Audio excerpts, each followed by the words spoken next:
5 reasons why I do not support teen pregnancy as a teen mom. Reason number 1, you are a kid. You don't need a kid. I know there's a lot of reasons why teenagers feel like having their own family would give them some sense of control, some sense of stability, some sense of, family, nurture, love, whatever. But you're a child. You don't need to raise a child. You need to be a child. No matter what your home life was, no matter what your parents did, no matter how life went, you don't need to have a baby and create your own family in order to feel a sense of love and stability. That baby's not going to fix that. That baby is going to cause so much instability in your life. It's going to cause a lot of heartbreak in your life. It's going to seriously cause you to struggle. So if you're trying to get pregnant as a teen because you want some kind of stability, some kind of family, some familiarity, some love, don't have a baby. Don't have a baby. Number 2, you're hurting more than yourself.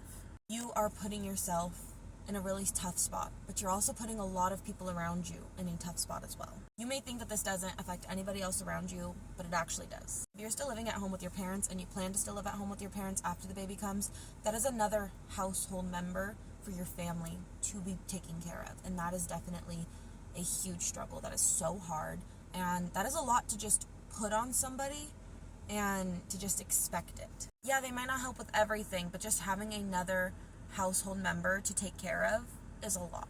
You don't realize that while you're a kid. You don't realize that while you're a teenager. You realize that the longer you get into your 20s, the bigger your household gets, the more guests come into your household, the more you start to realize that.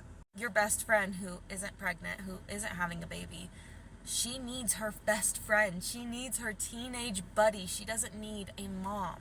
And by becoming a mom, you grow up and you change everything about yourself. You change your mindset, you change your wants, your needs. And by doing so, you change who you are. And that is just what happens when you become a mom. But your best friend needed you. You needed her. Number 3, and this is something a lot of people don't ever think about, is the health problems. You think you're at your youngest, you're at your most fertile, this is like the best time ever, you'll have the least complications possible, and let me tell you, no.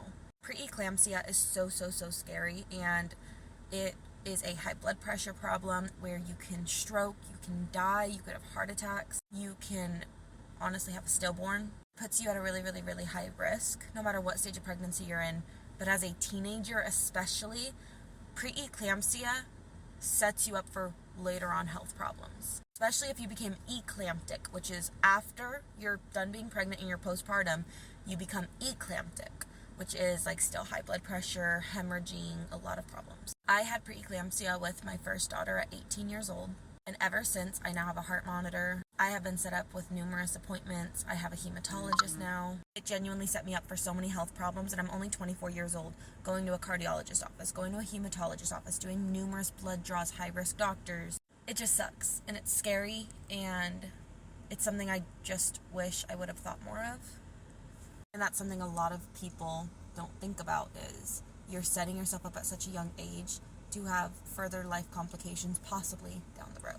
Number 4, setting yourself up to have a baby in an apartment, in a studio, in a house that is just too small, having roommates possibly, because nowadays rents are $2,000. You typically need roommates when you're first starting off, you're first getting jobs, and having roommates with a child is hard.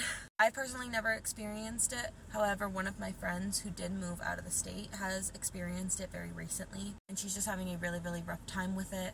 She can't just let her baby sprawl out and crawl all over the floor and do like what babies normally do, so they're stuck in their bedroom. They can't just go freely around the entire house because their roommates have friends over, or they're drinking, or they're like being loud and talking inappropriately as 20-year-olds do, and this baby just wants to watch Miss Rachel. So she's stuck in her room all the time in this rental that she's paying so much money a month for and cannot go anywhere. And finally, if you do not have a village, daycare is astronomically expensive. More than half of your check is going to go to daycare alone. And you can barely live on one full paycheck nowadays.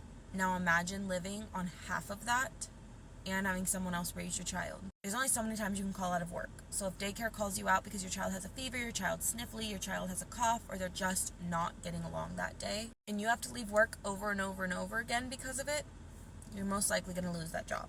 Now, with all of this being said, I do support teen moms, not pregnancy.